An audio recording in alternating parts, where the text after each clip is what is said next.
Eu quero convidar você para abrir hoje no Salmo 23. Olha o desafio.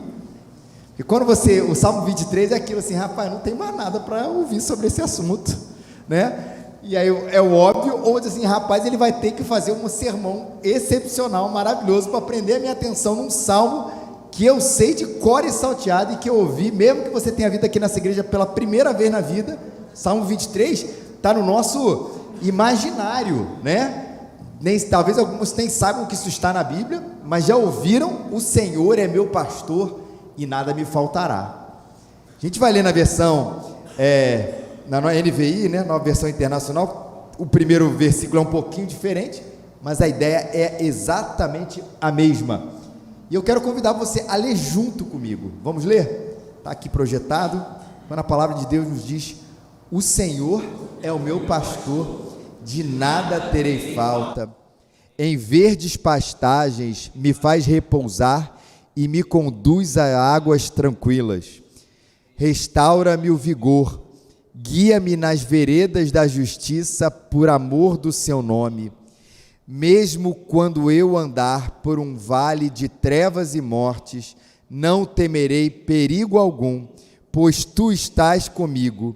A tua vara e o teu cajado me protegem. Preparas um banquete para mim à vista dos meus inimigos. Tu me honras, ungindo a minha cabeça com óleo e fazendo transbordar o meu cálice. Sei que a bondade e a fidelidade me acompanharão todos os dias da minha vida, e voltarei à casa do Senhor enquanto eu viver. Que lindo esse salmo! E não é à toa que esse salmo é tão lido, tão repetido, tão falado, tão decorado por muita gente. Como eu falei, gente de igrejas, gente que não é de igreja, mas gente que conhece um pouco essa perspectiva do salmo. E eu acho que o que faz ele um diferencial, quando a gente lê o Antigo Testamento, quando a gente lê a Bíblia como um todo, é que muitas vezes, mas especialmente no Antigo Testamento, devido até mesmo ao próprio contexto em que se vivia, em que as terras eram habitadas, conquistadas, a gente vê muito aquela ideia do Senhor como o Rei dos exércitos, o Senhor dos exércitos. A gente vê muito aquela ideia desse Senhor libertador, que nos dará a terra prometida, que nos livrará dos nossos inimigos, que fará o seu povo prosperar. E essa ideia é real e ela é verdadeira, mas aqui no Salmo 23, parece que é apresentado quase como uma pausa, um parêntese, que compõe essa imagem maravilhosa de Deus. Ele é apresentado com um rosto diferente, pouco usado, mas mesmo assim presente e real a respeito da pessoa de Deus, como esse pastor, que cuida, que acalenta, que toma conta da gente. E eu acho importante a gente usar essa imagem, lembrar dessa imagem e ver essa face de Deus, porque qualquer ideia a respeito de Deus precisa ser gerada de equilíbrio e de junção. Porque especialmente, eu vou voltar aqui para aquele tempo, no Antigo Testamento, de muitas conquistas de terra. Imagina o povo vendo lá o Senhor dos Exércitos, e essa imagem ela é importante e verdadeira, mas ela é parte de um quebra-cabeças a respeito da totalidade de quem Deus era, dos seus atributos, dos seus nomes, das suas qualidades, das suas características. Mas de repente aquela imagem do Senhor dos Exércitos, da ideia daquele que destrói as muralhas, e ele faz isso mesmo, esteja ali presente, às vezes na hora da nossa dificuldade pessoal, das nossas crises existenciais, aquele Deus que conquista terras, ele talvez possa parecer um pouco distante. E aí a gente tem aquela ideia que muita gente tem a respeito de Deus até hoje, um Deus que cuida do universo, mas ele não toma conta da minha vida. Parece que um Deus está interessado nas grandes questões da história, da humanidade, mas não está interessado no meu pequeno problema. E veja que, como para um pai, isso é uma coisa estranha. A gente sabe que quando a gente, e volta e meia a gente precisa se lembrar disso, na vida dos nossos filhos, eles lidam com problemas muito complexos hoje em dia, e verdade. Mas às vezes os problemas que eles trazem para a gente, são problemas que para a gente é absolutamente bobo e tolo. Pai, tive um problema lá da minha carta Pokémon, eu estou nessa fase. Meus filhos têm 8 e 10 anos. Na hora de trocar a carta Pokémon, ele fica chateado. Às vezes os mais novinhos, papai, o meu peixinho lá de casa, não estou falando de um animal até de um porte maior, de um gato, de um cachorro, morreu. Papai, eu fiz xixi na cama. Sabe essas coisas que a gente fala assim, gente, quem não fez, né? Alguma vez na vida? Qual o problema de você trocar a carta Pokémon como se você fosse lembrar um dia, quando eu tivesse 40 anos de idade, gente, eu vim aqui, porque até hoje eu carrego um trauma enorme, porque eu troquei a carta de Pokémon errada quando eu tinha 8 anos de idade. Isso é uma coisa irrelevante, né? Meus filhos têm uma festa fantasia quarta-feira, e aí ele ficou chateado, não fale isso para ele não, pelo amor de Deus, mas ele ficou chateado com a fantasia que recebeu, a gente comprou pela internet, ficou em casa, então ele está achando isso que é uma grande crise, que a fantasia dele é feia. E se a gente levar isso com essa, tipo assim, pô filho, fala sério, e não entrar no universo da criança, e claro, colocar sob perspectiva as coisas, até para dizer, olha, ninguém vai lembrar dessa fantasia, o importante da festa é você estar presente, é celebrar com seu amigo, e a gente trazer a perspectiva, mas sem levar em consideração, parece que o pai cuida das grandes coisas, que a gente cuida das finanças, a gente cuida da alimentação, a gente cuida da questão do colégio, mas com essas pequenas coisas a gente não se importa.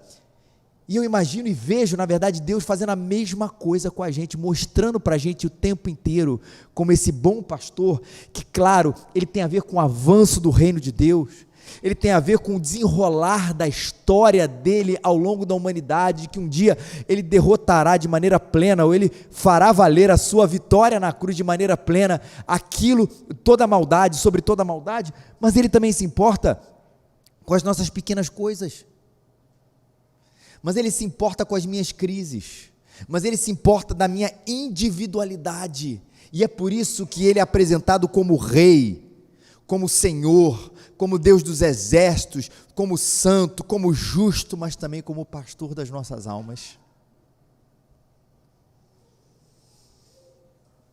E que cuidador ele é, gente. A ideia do pastor, lembrando aqui que a gente não está falando do pastor aqui da igreja, mas a ideia do pastor que vem dessa analogia, é de um homem que vive com o seu rebanho. É a ideia desse homem que está sempre ao nosso lado, que veja, a ideia do rei, que também é importante, ou a imagem do rei, que também é importante, porque ele é o Senhor do universo, mas os reis não andam ao lado do seu povo como um pastor anda.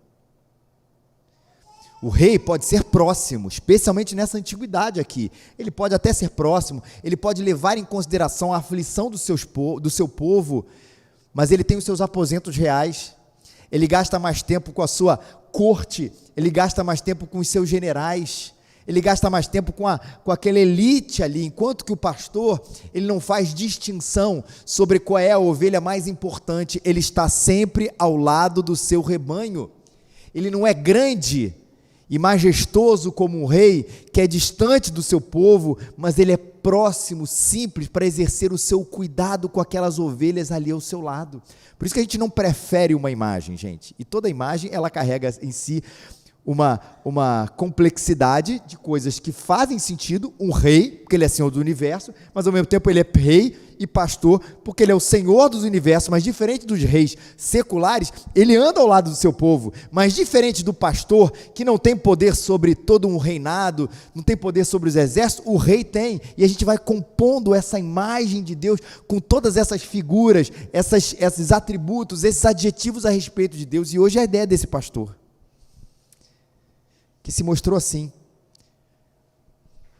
poderoso, mas singelo, assentado no trono, mas andando no meio da gente. Esse é o Deus que a gente serve, e que o Salmo 23 apresenta aqui.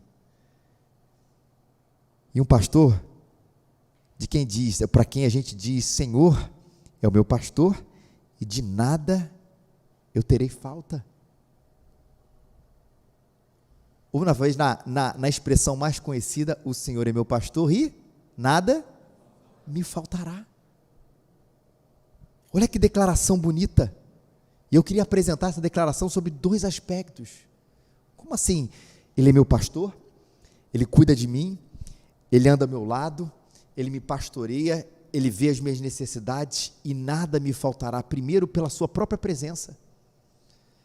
Vou usar outra figura de um salmo, outra imagem do salmo. Ó Deus, Tu és o meu Deus, eu Te busco ansiosamente, Salmo 63, minha alma tem sede de Ti, meu ser anseia por Ti, em uma terra seca e exaurida, onde não há água. Assim eu Te contemplo no santuário, para ver o Teu poder e glória, meus lábios Te louvarão, pois o Teu amor é melhor do que a vida. A presença do Senhor me satisfaz. Existe um aspecto sempre sobre essa questão da fé e da presença do Senhor que satisfaz, que para mim, ele é fundamental nesse contexto aqui que a gente prega. Porque se eu falasse, e o Salmo não diz isso, o Senhor é meu pastor e nada me faltará, e a pessoa entendesse isso, estaria errado se entendesse, mas entendesse isso, poxa, que bom, não vai faltar nunca um carro na minha garagem, uma casa, nunca vai me faltar vários e vários recursos, coisas que o dinheiro pode me dar, mas ele vem nessa igreja e fala assim, rapaz, eu tenho tudo. Se Deus é capaz de me dar, olha só, somente isso, me falta muita coisa. Porque ele pode vir a essa igreja, a minha igreja, em qualquer igreja, cheio dessas coisas, e ainda assim o seu coração estar completamente vazio. E é por isso que o Salmo 63 fala sobre essa presença, cujo amor é melhor do que a própria vida, cuja presença, ela supre a necessidade da alma que tem sede de Ti, que a alma sem Deus se torna uma terra seca e exaurida, onde não há água. A gente conhece muito bem essas imagens nos filmes, ou quando a gente vê alguma coisa de terra seca, aquela coisa árida mesmo, que a gente fala assim, mas se um pinguinho de água aqui, ele vai ser absorvido rapidamente, se um pinguinho de água cair aqui. E assim é o nosso coração sem Deus. E é por isso que eu posso dizer, o Senhor é meu pastor, e nada me faltará, de nada terei falta, porque Ele supre para mim aquilo que absolutamente nada, nenhum dinheiro, nenhum recurso, nada pode trazer para mim, porque o meu coração, como disse Agostinho, só encontra descanso quando encontrar a Tua própria presença. Outra mulher importante ao longo da história da igreja, chamada Teresa de Ávila, ela também tem das suas orações, seus poemas mais conhecidos, quando ela diz, e ela fala a respeito disso, deseja as coisas celestes que sempre duram. Fiel e rico em promessas, Deus não muda, ama-o como merece, bondade imensa. Quem a Deus tem, mesmo que passe por momentos difíceis, sendo Deus o seu tesouro, nada lhe falta, só Deus basta. Só Deus basta. Ele é meu pastor, meu coração nunca, enquanto Ele for meu pastor, ficará vazio. Mas Ele conhece também as minhas necessidades. Eu falei aqui do coração cheio, mas Ele sabe que a gente precisa do pão. Você reparou que na oração do Pai Nosso, oração que é para ser lida, repetida, ou como um exemplo para a gente, não repetida como uma ladainha, mas como um exemplo para a gente de oração, Ele inclui o pão nosso de cada dia. Deus não nos tira da nossa humanidade, onde Ele sabe das coisas que a gente precisa. Um risco dessa minha primeira frase, lembra que a gente precisa conjugar diversas coisas, é achar que, olha assim, Deus não tem compromisso com o seu pão, Ele tem compromisso só com o seu coração. Deus não tem compromisso com a sua fome, Ele tem compromisso só com a sua existência e com o seu destino eterno. Não! O Deus que nos criou como esse coração desejoso de encontrar a presença dEle, de ser satisfeito na presença dEle, mas Ele sabe que todo dia eu preciso do pão. E é por isso que eu percebo o Senhor é meu pastor e nada me faltará, onde Ele me diz que a sua presença me basta, mas Ele também onde Ele me diz que as nossas necessidades elas serão supridas. Filipenses 4,19 diz que o meu Deus suprirá todas as vossas necessidades segundo a sua riqueza em glória em Cristo Jesus. Um dia os discípulos, eles ficaram preocupados a respeito do seu próprio futuro, até nessa dinâmica a respeito do dinheiro, dos recursos. Jesus falava para os seus discípulos, se dirigiu a eles e disse: olha, ninguém pode servir a Deus e às riquezas. Porque se agradar um, você desagrada o outro. Se desagradar esse outro, se agradar esse outro, você desagradar o outro. Então, não dá para servir aos dois. E os discípulos ficam preocupados com essa frase. O que vai acontecer com a gente? Espera aí, a gente não deve se preocupar com o dinheiro, a gente não deve buscar o dinheiro, como é que é isso? Aí Deus dá uma palavra, Jesus Cristo dá uma palavra para eles de calma, não andeis ansiosos de coisa alguma, porque Deus conhece as vossas necessidades antes mesmo que lhe peçais. E qual é a maneira que Deus faz com que os discípulos naquele momento, e a gente também entenda isso? Ele fala: olha para a natureza, olha para os pardais, que eles não trabalham e todos os dias eles têm o que comer. Olha para as flores do campo, para os lírios do campo, que também nunca fizeram nenhuma faculdade de moda, e também não têm os seus recursos, e todos os dias elas são vestidas, as flores do campo são vestidas com os aspectos mais lindos que a gente pode ver. E aí Jesus Cristo fala duas coisas sobre esse assunto. Primeiro, vocês valem mais que os pardais e que as plantas. Há uma hierarquia na criação de Deus. E ele diz: a gente vale mais. E se eles são cuidados com comida e roupa, vocês também serão cuidados segundo as suas necessidades, que é diferente de desejos. Vocês serão cuidados com as suas necessidades. Mas o outro aspecto desse capítulo de Mateus 25, que Jesus fala sobre a ansiedade, ele diz: vocês valem mais, eles são cuidados, e diz: e porque o vosso Pai conhece de tudo isso, conhece a sua necessidade. Olha a figura aqui como é importante.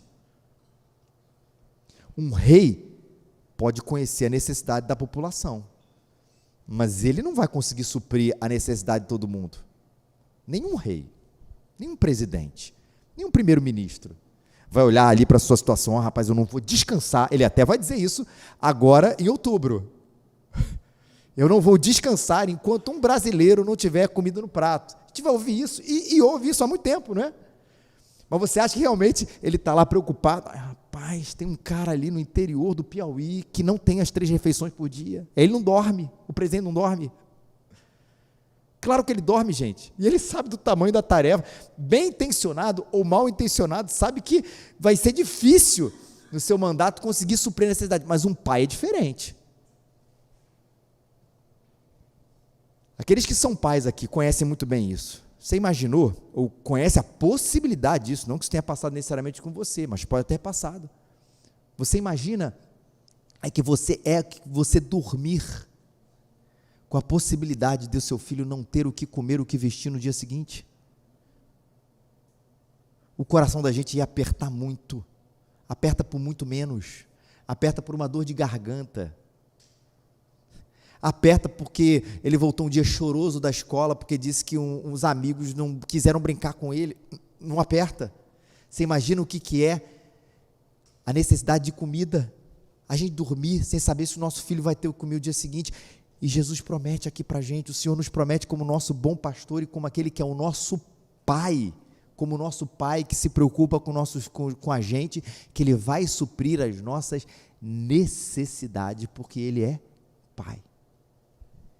E porque Ele é o nosso bom pastor, Ele nos dá, gente, suficiência. E o nosso bom pastor, além da suficiência, Ele nos dá uma coisa que a gente precisa de mais. O Senhor é meu pastor, de nada terei falta, em vez de pastagem me faz repousar e me conduz às águas tranquilas, Ele me dá descanso. Olha como é que esse salmo é atual. A gente chega com o coração vazio, nesse mundo líquido e tenebroso que a gente vive, e a gente chega o tempo inteiro com o coração cansado nesse mundo que a gente vive. Nunca se teve tanta promoção de viagem, como se tem hoje em dia. ou oferta, ainda que não seja oferta financeira, mas a ideia, a proposta de que se você passar o fim de semana no resort tal, no hotel tal, naquela banheira tal, meu querido, você vai sair muito mais descansado. E é claro que essas coisas são boas, gente, e fazem a gente descansar até certo ponto, porque tem hora que todos nós, porque somos corpo, criados por Deus, a gente precisa dormir. A gente precisa desligar das nossas ocupações, até porque a gente coloca muito da nossa identidade nela, não é? Às vezes o muito que a gente trabalha não é o nosso desejo de ver o nosso trabalho florescendo como uma matéria de serviço ao próximo, mas porque a gente quer ver o nosso próprio nome sendo exaltado, e a nossa identidade fica nessas coisas, e a gente precisa às vezes desligar isso e descansar. Eu não preciso de tudo isso. E é claro que é importante um tempo de férias, é claro que é importante esse fim de semana, esses dias, para que a gente possa descansar o nosso corpo e a nossa mente.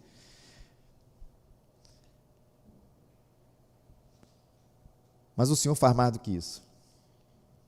Na expressão de um comentarista, que ele fala que no meio do deserto, e essa imagem é tão bonita, a gente pode ver, ainda que a gente não viva num deserto, a gente pode ver com a nossa imaginação, verdeja um oásis com o seu manancial. As ovelhas se deitam para dormir no verde tenro, bebem água e sentem que recobraram de fato as suas forças. Suficiência e um descanso de quem espera no Senhor, como diz o texto de Isaías, e aqueles que esperam no Senhor renovarão as suas forças. Ele renova na nossa tentação. Não veio sobre nós nenhuma tentação que não fosse humana, mas Deus é fiel, não deixará que sejais tentados além do que vocês podem resistir, pelo contrário, juntamente com a tentação, providenciará uma saída para que vocês possam suportar. No meio da nossa incredulidade, no meio da nossa crise de fé, no meio de uma tentação moral, ética, que às vezes bate na nossa cabeça, na nossa frente, e a gente não sabe como é que vai superar tudo isso, nos nossos embates com o nosso pecado, Ele promete para a gente que a gente não vai ser tentado além do que a gente pode resistir, ou seja, a gente pode resistir, e Ele providencia a saída, e que a gente possa suportar, e com isso, queridos, Ele nos traz descanso. E Hebreus aprofunda essa imagem. Nós não temos um sumo sacerdote que não possa se compadecer das nossas fraquezas, mas alguém que a nossa semelhança, ele foi tentado em todas as coisas, mas sem pecado. Por isso, porque ele foi tentado à semelhança da gente, mas sem pecado, aproximem-se dele com confiança do trono de graça, para que vocês recebam misericórdia e encontrem graça, a fim de sermos socorridos no momento oportuno, no meio da tentação. Deus traz para a gente o descanso. No meio da nossa provação ou das nossas crises, Ele traz para a gente um descanso também. Eu lembro muito claramente, lembra que quem viveu esse período da década de 90, lembra daqueles adesivozinhos que todo crente usava atrás do carro, que era um versículo bíblico, gente? Ou era azul ou era cinza? Vocês lembram disso? Eu tinha no meu quarto, que talvez seja um dos versículos que eu mais cito, porque eu mais lembro, porque estava ali estampado, que era o Salmo 50, versículo 15, invoca-me no dia da tua angústia, eu te livrarei e tu me glorificarás. Por que Ele faz isso? Porque Ele é meu pastor, porque Ele me traz descanso no dia da minha angústia, porque Ele me traz descanso no dia da minha dificuldade. Quem aqui nunca experimentou isso nos braços de Deus? Correu para Ele no dia do choro, correu para Ele no dia da angústia e não foi desamparado, como uma ovelha cansada naquele deserto, encontrou aquele verde na presença de Deus e sentiu com aquela água, com aquela sombra, com aquele mato gostoso, um descanso na presença daquele que cuida de nós, na nossa angústia e na nossa tentação. Entretenimento é bom, gente. Nunca demonizo isso. Um dia ruim, desopilar, vendo um filme bobo, ou um filme bacana, ou jogando um videogame que for, isso é interessante, é legal, e não está nada de errado nisso tudo, mas não deixe isso ser o seu descanso, o seu conforto, na presença de Deus, a mais do que qualquer coisa humana pode oferecer para a gente. Suficiência, descanso e condução, guia-me pelas veredas da justiça, por amor do seu nome. Ele faz isso com a gente. O bom pastor tem um compromisso com aquele rebanho. O Novo Testamento diz que aquele que começou a boa obra em você, ele vai completá-la até o dia de Cristo Jesus. Que bom que a minha salvação não depende de mim.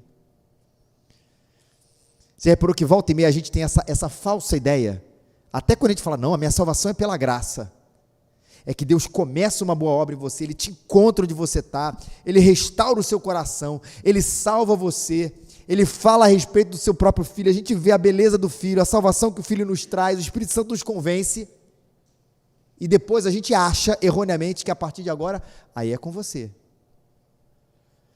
como se Deus tivesse dado um presente a você.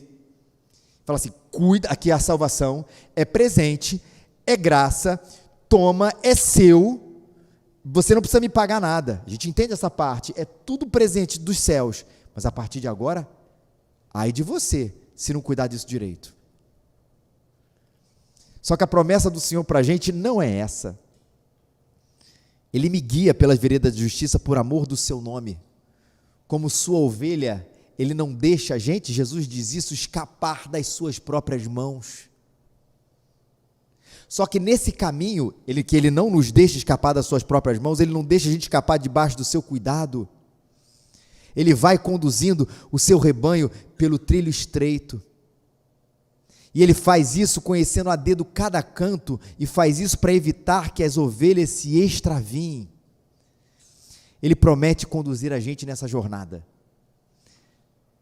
Ele nos promete que nós nunca estaremos sós, que não estaremos desamparados, que a gente pode se sentir esquecido, a gente pode até se sentir solitário e sem direção, mas a verdade é que a gente sempre vai poder olhar para os céus, lembrar do Salmo 23, que ainda que eu me sinta desamparado, ainda que eu me sinta esquecido, ainda que eu me sinta solitário, eu sei que Ele está conduzindo a minha vida.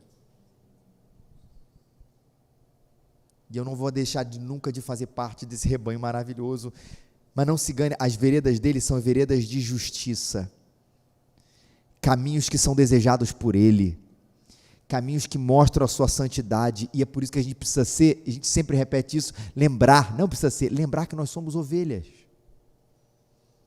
nós não somos pastores. Veja, eu sei que eu tenho um ofício que se chama assim, sou pastor, Roberto é pastor, mas na verdade, seu ofício diante da igreja, mas nós somos, acima de tudo, ovelhas. Quando Ele diz é para a esquerda, a gente vai, quando Ele diz é para a direita, a gente vai, e a gente não pode ser como um bode, ou como outro salmo diz, uma mula, que nos falte entendimento do caminho que Ele deseja, um caminho que às vezes que é árduo, um caminho que parece inexplicável aos nossos olhos. A gente às vezes tem isso, porque quem precisa ser ovelha, saber que Ele é o pastor, eu não caminharia por aí. Que bom que eu sou ovelha, porque eu não tenho que ficar dando pitaco nas veredas de justiça de Deus, que talvez se eu fosse Deus, eu faria as coisas diferentes, mas ainda bem que eu não sou, porque o que Ele faz é certo. Isso se chama, esse cuidado, essa condução nas veredas da justiça, se chama discipulado. Discipulado, lembre-se sempre disso, não é um programa da igreja, discipulado é como a gente vive, é andar ao lado daquele que me chamou para ser sua ovelha. Nas palavras do Salmo 23, discipulado é se permitir ser guiado pelo bom pastor nas veredas, nos caminhos da justiça. Discipulado é quando Jesus fala para o meu coração, perdoe. Jesus, quando fala ao meu coração, seja generoso. Jesus, quando fala ao meu coração, seja um pacificador. Jesus, quando fala ao meu coração, vai e repreende. E ainda que eu não deseje, permite eu queira desejar ficar no meu egoísmo, no meu ensimesmamento, eu acho que aquele negócio não é para mim, ainda assim eu tenho que trilhar esse caminho árduo da porta estreita que o bom pastor me chamou para entrar. Caminho difícil, caminho às vezes doloroso, mas é o caminho que me conduz aos pastos verdejantes. É o caminho que o bom pastor sabe que eu não vou me extraviar, porque o bom pastor conhece os desejos do meu coração, conhece os descaminhos do meu coração, conhece os atalhos, o jeitinho brasileiro que meu coração quer fazer para tudo, mas não é bem assim, não, ele sabe disso, porque o caminho de Deus, ele é bom e perfeito, aquele que tem os meus mandamentos, e a eles obedece, esse é o que me ama. Aquele que me ama será amado por meu Pai, e eu amarei e me manifestarei a ele. Aquele que tem os meus mandamentos e a eles obedece, esse é o que me ama, o que ouve a voz segura, justa, santa do bom pastor. É por aqui, é por ali, vai pelo meu caminho.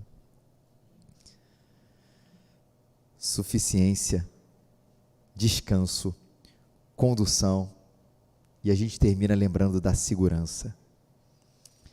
Mesmo quando eu andar pelo vale das trevas e morte, eu não temerei perigo algum, porque tu estás comigo, a tua vara e o teu cajado me protegem. Mesmo que ainda que eu ande pelo vale da sombra da morte. A escuridão, ela nos lembra dos nossos medos mais infantis. Até hoje, às vezes, a gente como adulto, se está numa casa estranha, sozinha, no meio do nada, só de falar isso, às vezes, fica com medo, não fica? Quem aqui nunca, mesmo depois de adulto, não dormiu com uma luzinha um pouquinho mais acesa num dia diferente? Que a escuridão traz isso para a gente. E esse é o vale das trevas e da morte, da escuridão, daquela solidão presente, daquele medo que paralisa, onde a gente pode até estar cercado de gente, com as luzes acesas, no meio até de uma festa, de dança, de alegria, mas aqui dentro o coração da gente está passando pelo vale da sombra da morte. Todo mundo já passou por isso. E nós, sempre é importante lembrar quando lemos esse salmo, quando ele diz, quando eu tiver de andar, quando eu andar por um vale de trevas e morte, ele não diz se você passar. Porque a condução do bom pastor, ela não nos exime de passar por esses momentos difíceis, que a gente passa, de trevas, de vale da sombra da morte, mas a gente precisa lembrar dessa segurança, da sua vara para proteção, e o cajado que guia as ovelhas. É como se a gente dissesse, a gente tem uma costa quente, a gente tem, na voz do bom pastor, e na figura do bom pastor, um homem que nos conduz com uma vara que me protege desses lobos, que me faz andar por aquele vale onde eu tenho profundo medo de passar por ele, e eu acho que eu não vou dar conta, por isso que eu preciso olhar para o lado e lembrar que eu não estou sozinho, e não estou com um cara fraco. Essa imagem que às vezes se vê por aí, de apenas um Deus que chora com a humanidade, mas parece que não consegue fazer nada por ela, é uma imagem muito ruim. Lembra que ele é Senhor dos Exércitos, e aqui está dizendo, essa imagem da força e da segurança está nessa vara, porque se vier um lobo, ele vai botar esse lobo para fora, e ainda que o lobo chegue bem pertinho de você, nada vai acontecer, se não for da vontade do Senhor. E se esse lobo vier até mesmo a te matar, literalmente, ele sabe que quer morramos ou quer vivamos, somos do Senhor. Aquilo é providência, vontade de Deus, mas nada fugiu do seu controle, era a nossa hora. Mas Ele nos protege e me guia nesse momento. Deus é assim com a gente. E eu sei que às vezes a gente só consegue perceber Ele como forte, quando a gente tem que passar por esses vales. O Salmo 23 fica óbvio quando a gente está bem, tranquilo, Deus é minha segurança, até bater na nossa porta as tragédias e os vales da sombra da morte. E a gente olha, e a gente tem dificuldade, e a gente percebe que aquele dia claro se tornou um dia de trevas, e a gente olha para o lado, a gente olha para cima e fala assim, Ele está comigo, e às vezes o nosso coração não acredita naquele negócio, a gente ora mais e demora mais a acreditar, e tem gente que ora com a gente, mas tem um momento que a gente é confortado por essa verdade, e depois que a gente passa, a gente fala, é verdade, o tempo inteiro eu estive acompanhado daquele que me prometeu, eis que estarei convosco todos os dias, até a consumação do século. Prepara para mim uma mesa diante dos meus adversários, unges minha cabeça com óleo, o meu cálice transborda. Aqui a imagem muda, a gente está continuando no deserto, mas a figura muda aqui. Deus não é apresentado agora nesse salmo, nesse momento, como mais o pastor, Deus é um anfitrião. E ele usa essa imagem do anfitrião para ligar de novo com essa ideia que a gente está trabalhando aqui nesse último ponto, do protetor. E o anfitrião, naquele tempo, gente, não era só uma figura de que recebia você bem, claro que isso estava incluído também, mas eu chamo você para minha casa, eu vou te receber bem, você vai botar uma mesa bonita, uma comida bacana e tudo, está aqui, você está em casa, a gente ainda fala isso, está em casa, é verdade, mas naquela época era mais do que casa, você está debaixo da minha proteção, é como se fosse ali uma fortaleza. Se vir alguma coisa aqui, acontece com você, acontece comigo, mas não acontece com o meu convidado. E essa é a imagem aqui, um anfitrião poderoso, que até os inimigos temem quando a pessoa vai lá se refugiar, porque eles sabem que estão de uma proteção. Lembra daqueles filmes que o cara tem que correr para a embaixada?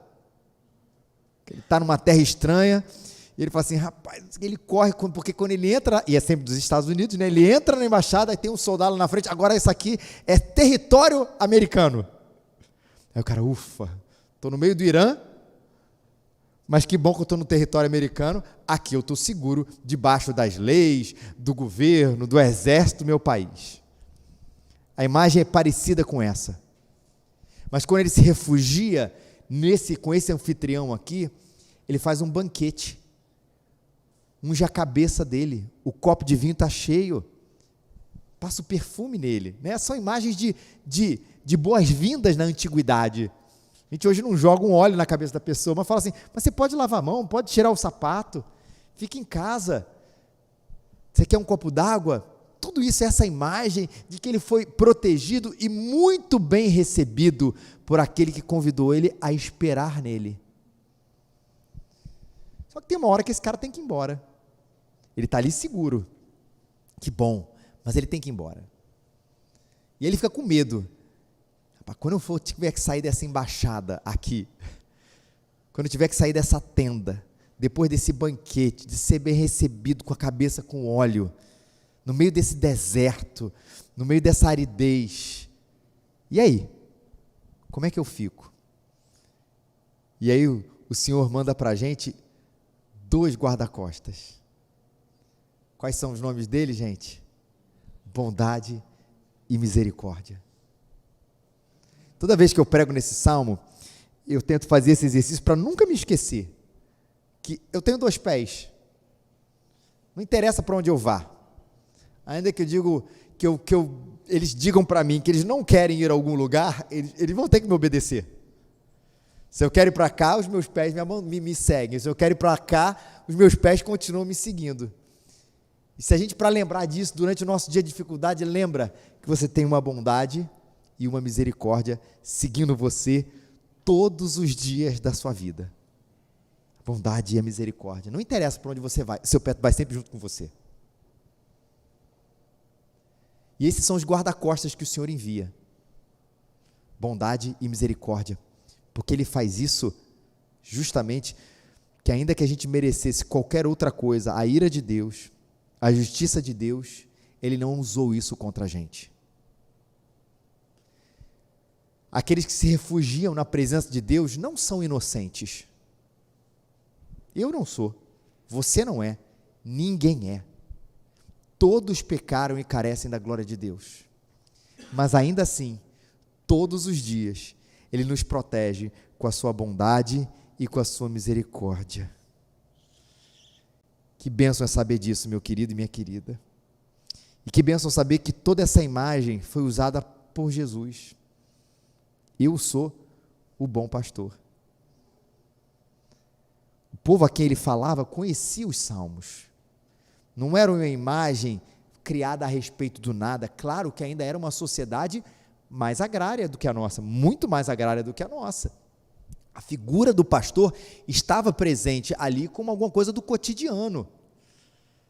Que a gente sabe o que é um advogado, a gente sabe o que é um médico, a gente sabe o que é um comerciante, não precisa explicar os meandros dessas profissões, porque fazem parte do nosso dia a dia. O pastor para a gente já fica um pouquinho mais distante, mas para aquela época não. Eles sabiam, o nascimento de Jesus, você lembra do testemunho, inclusive da aparição para os pastores do campo. Mas não era só isso. Eles conheciam o Antigo Testamento, conheciam o Salmo 23, e Jesus se apresenta exatamente assim, no texto de João: eu sou o bom pastor da vida pelas ovelhas. O mercenário que não é pastor, a quem não pertence as ovelhas, vê vir o lobo. Ele não usa o cajado e ele não usa a vara, ele abandona as ovelhas e foge. Então o lobo as arrebata e dispersa. O mercenário, o religioso, talvez o líder religioso, que não tem importância com as ovelhas, ele foge, porque é mercenário e não tem cuidado com as ovelhas. Mas eu não.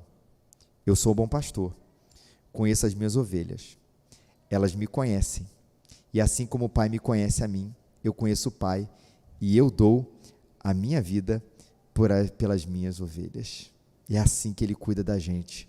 Ele é o nosso grande bom pastor, e que venceu o maior dos lobos, ou o grande lobo, que é a morte. E Ele nos fez transformar todos nós que somos bodes desobedientes, e fez essa transformação nos fazendo nascer de novo, e nos fez suas ovelhas. Nos tirou do lado da desobediência, de não querer fazer parte, de não querer seguir aquele pastor, e Ele perdoou os nossos pecados na cruz, e colocou a gente ao lado dele, e nos transformou nessas ovelhas que muitas vezes erram, que ainda querem ser desgarradas, mas como a outra figura que Jesus usa, Ele abandona as 99 e vem na nossa direção.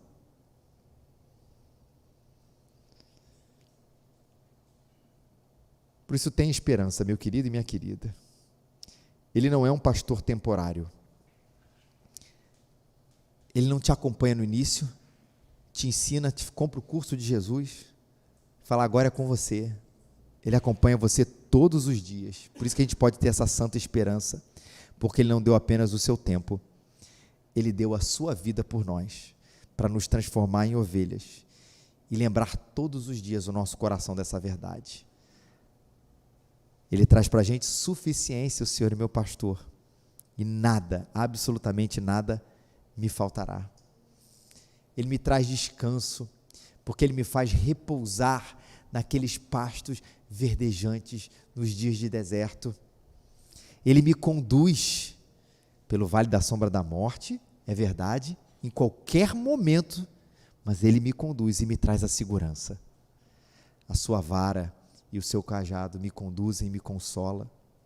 Ele envia para mim a sua bondade e a sua misericórdia, para que eu saiba que eu nunca, absolutamente nunca, estou sozinho.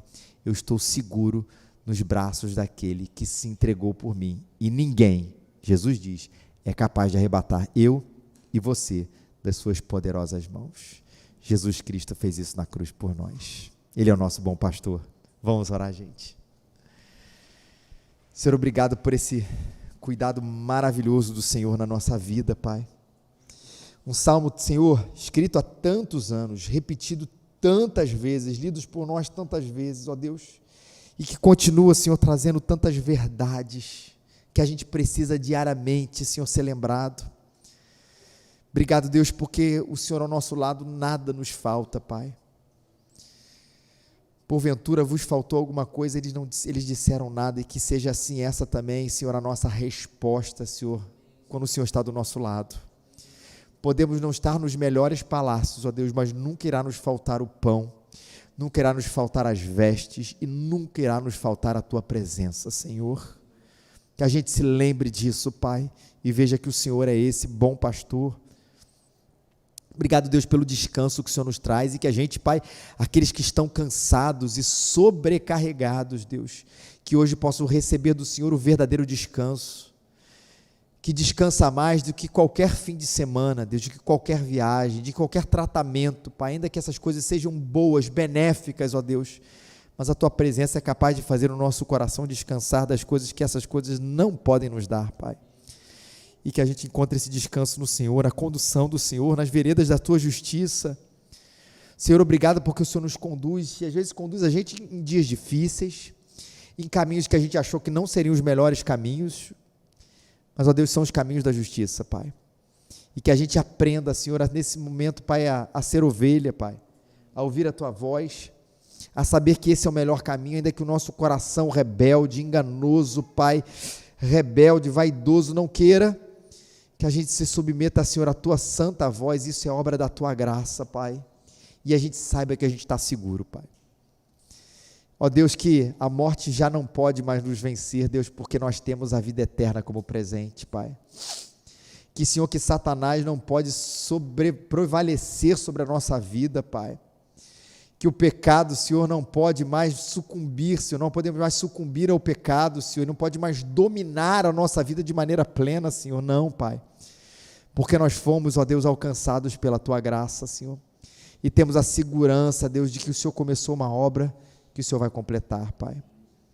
Temos a segurança, Senhor, de que podemos andar às vezes meio torto, Senhor, mas ninguém pode nos arrebatar da Tua mão, Senhor.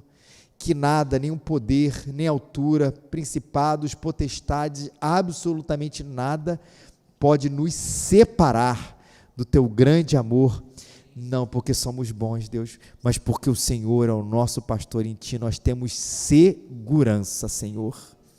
Louvado seja o Teu nome, Pai. Se alguém aqui ainda não conhece esse bom pastor que é Jesus, se alguém, Senhor, aqui ainda não teve essa experiência de estar com Ele, de conhecer a cruz de Jesus Cristo, Senhor, de conhecer a obra de salvação, que hoje, Senhor, saia daqui, Deus, vibrando, Senhor, com o seu coração, porque conheceu alguém maior, Pai, do que qualquer outra coisa, de qualquer outra divindade, Pai, de qualquer outra coisa na nossa vida, conheceu Jesus. E que esse Jesus possa fazer essa obra de salvação em nome de Jesus. Amém e amém, Senhor. Amém.